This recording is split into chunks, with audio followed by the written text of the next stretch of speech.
Have you ever told yourself that I'll start that in a few hours, or maybe even tomorrow?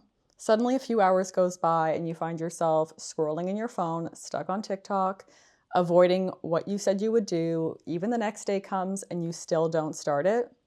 I know you've been there because I have been there myself more times than I'd like to count. I am a self proclaimed doing it better under pressure, which really just translates to procrastination. I decided last year to tackle my procrastination and I used discipline to overcome procrastination. It wasn't easy, but I did discover some very key things to get through procrastination to remind yourself that you're not lazy, you are just stuck in a cycle. Since I broke that cycle through doing some hard work and coming to some pretty big realizations, I'm going to share with you my 5 takeaways from overcoming procrastination that you can use today and get over this cycle, move forward, and do what you say you're going to do.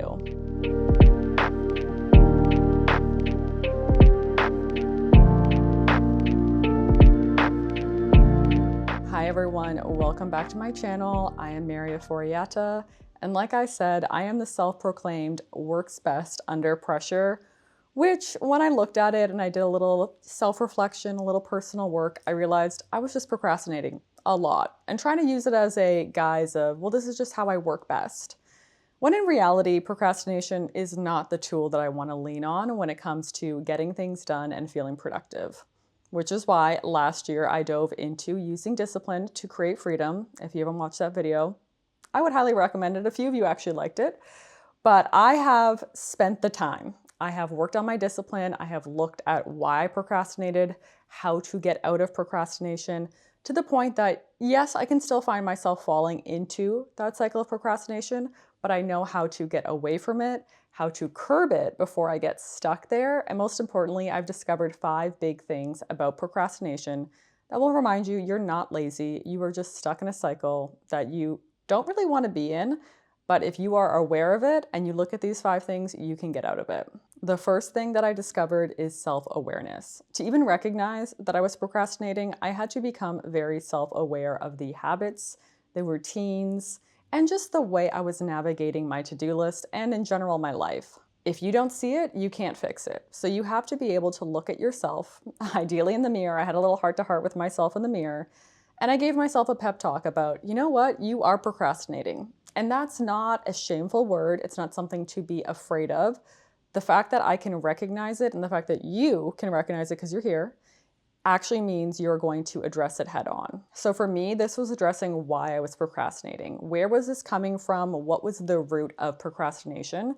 And it was a mixture of a few different things. One was fear of failure. Obviously, if you're presenting your work or you're a content creator or you're public facing, you feel this uncomfortable stickiness of what if people see me fail? What if that doesn't perform? What if this doesn't do well?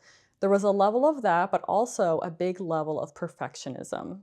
I have struggled with perfectionism from a very young age, and it's something I've been aware of, but I didn't realize that perfectionism could lead me to procrastination. For you, you may understand both of these feelings, the fear of failure, sometimes this idea of if I don't do it, I won't fail, therefore I just won't do it. Maybe it is perfectionism, but it could also just be overwhelm. I know for a lot of us, our to-do lists, our dreams, our goals feel sometimes too big to even handle. So instead of working away at it, slow and steady, we get stuck in that freeze response and we just do nothing and therefore we procrastinate. But the biggest takeaway about this self-awareness is knowing I'm not lazy and neither are you. Procrastination isn't about being lazy and not good enough. There's usually that reason that's holding you back.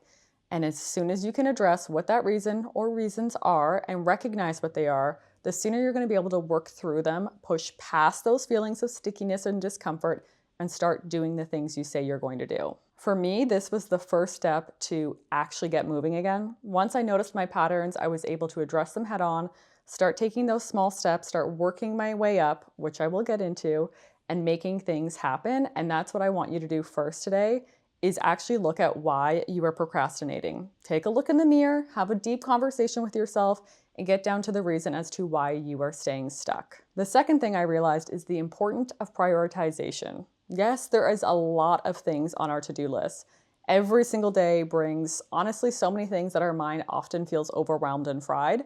And we can end up doing the things that actually aren't that important and forget about the important things because we are not prioritizing our to-do list, our workload, even the things we want to do around the house. So this is where I got stuck. Everything felt urgent. Everything felt like I had to take care of it right away.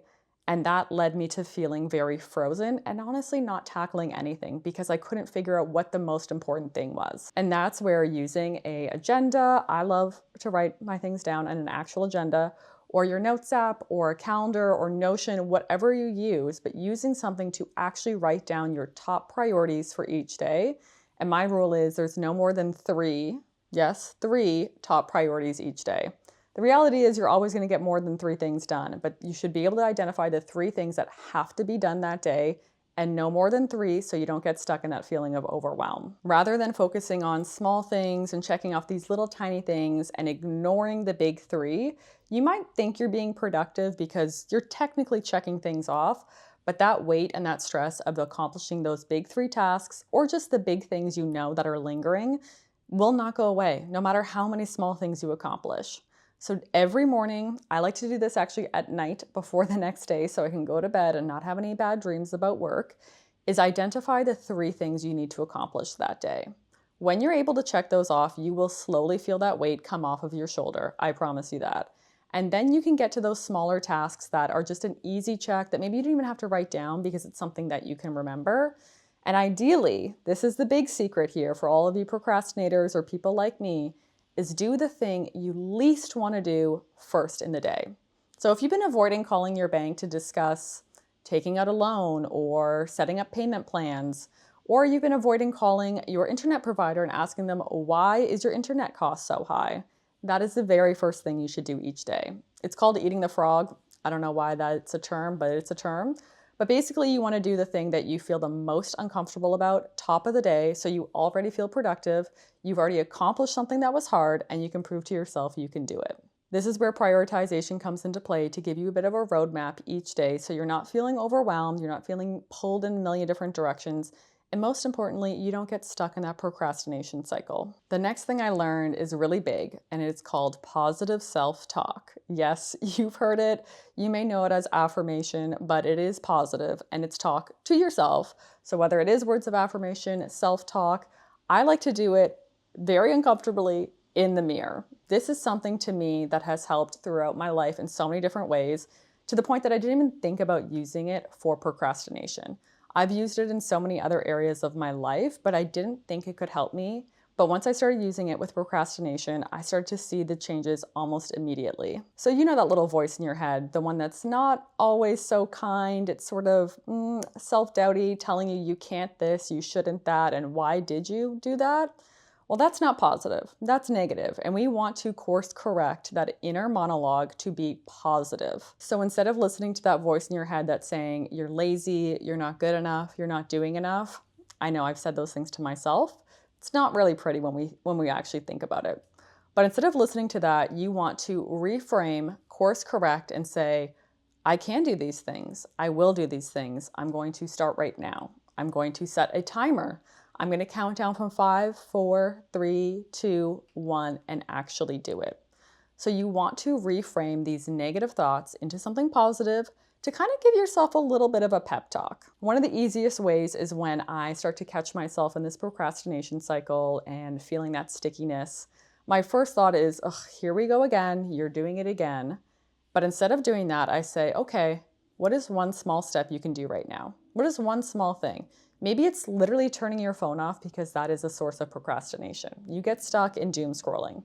Or maybe it is putting on noise cancellation headphones because your home, the coffee shop, wherever you are is too distracting and you need to be able to focus. Identify that first truly baby step to take in terms of what you're doing, what you're working on, so you can get back on track and start to motivate yourself to actually get those things done. Another level of this is doing the words of affirmation, positive self-talk in the mirror. Like I said, that's something that has worked for me through so many different phases of my life, and it is uncomfortable. I will say this, no matter how many times I do it, I still feel a little sticky when I get back into it. But ideally in the morning, whether it's when you're brushing your teeth, you're brushing your hair, doing your makeup, whatever it may be, when you're looking in the mirror, you want to give yourself a little love and a little pep talk. And for me, I always do it in third person. So I say, Mary, today you're going to accomplish your 3 goals. You're going to feel great about what you're able to achieve. You can do hard things. Whatever it may be for you, even if it's one sentence, a whole paragraph, however it may work that feels good to you, try doing it in the mirror, holding a little eye contact, and it actually goes so much deeper into your subconscious that you start to believe it and you start to act it. And like I said, the results are pretty immediate that you're going to start feeling like, wow, I'm not a procrastinator. I can actually get things done. The next thing I learned that is probably one of the hardest ones for me is embracing imperfection. As you know, perfectionism is one of the reasons why I procrastinate. Now that I think about it, perfectionism and procrastination, they kind of go hand in hand like best friends. But we're breaking them up, we're not doing that anymore. So instead of focusing on perfectionism, I started to allow myself to realize not everything, and in all honesty, most things will not be perfect, and that's okay. I used to set such high standards for myself thinking if it's not amazing and it's not going to blow people's mind, I'm not going to do it. I can't do it. It has to be perfect. But perfectionism is truly just an illusion, and waiting to reach that perfection spot and that perfection point really was just delaying doing anything and keeping me stuck in that cycle of procrastination. So now I focus on progress over perfection. Instead of aiming for 100%, which is not realistic, I try to settle around the 80% mark. I look at the small steps I've taken that have helped me get to that bigger goal and realize that all these small things that I'm doing are adding up, and it's taking me to the point that I'm starting to feel proud of my work. I'm recognizing how much time and energy and creativity I'm putting into things. And rather than just looking at the final result and not thinking it's good enough, I see the journey it's taken me to get there, and I'm proud of myself. And when I get stuck in my head, which trust me, I do, I always remind myself, simply put, done is better than perfect. And the more I show up and take action, the better my results actually get. Okay, the last thing that I learned is probably the biggest one. It is the secret sauce. It is the power of habit. Yes, we know about habits, we know about habit stacking, we know the importance, but I never really looked at it in regards to procrastination. I always thought about habits for just building your dream life, for being your best self, not for actually tackling something as big as procrastination. What I realized is procrastination in itself is a habit, and it's a bad habit that we get stuck in. The more you do it, the more you're likely to do it, and suddenly it's all that you're able to do.